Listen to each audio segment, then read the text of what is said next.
প্রিয় দর্শক, আমি এখন আছি হচ্ছে মিরপুর ডিএসএস এর ভিতরে এবং আমার উপরে দেখা যাচ্ছে মেট্রো রেলের রাস্তা।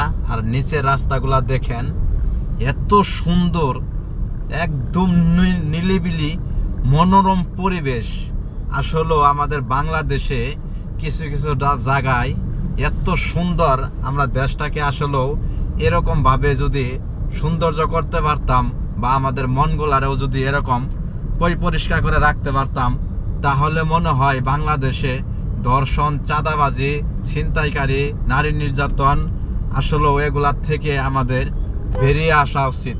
যে আমরা যখন রাস্তায় চলি, কিছু কিছু জায়গায় যাই, ঢাকা শহরের ভিতরে মনে হয় যে অনেক সুন্দর সুন্দর জায়গা আছে, আমরা এখনো চোখে দেখি না। আসলে আমাদের বাংলাদেশের বাঙালিদের মন হয়ে গেছে নোংরা। নোংরা জায়গায় থাকতে থাকতে সবসময় আমরা নোংরা জিনিসটাই ভাবি, আমরা কখনোই ভালো জিনিসটা ভাবি না এবং ভালো জিনিসটা করতে পারি না। তো এই হচ্ছে কথা। আজকে শুক্রবার, সবাইকে নামাজের জন্য দাওয়াত। ইনশাল্লাহ সবাই ভালো থাকবেন এবং খুব ভালোভাবে চলাফেরা করবেন। আপনারা খারাপ কাজ থেকে বিরত থাকেন, খারাপ কাজ করবেনও না এবং কি খারাপ কাজকে আপনারা প্রশ্রয় দিবেন না। ইনশাল্লাহ আশা করি সবাই ভালো থাকবেন। আসসালামু আলাইকুম।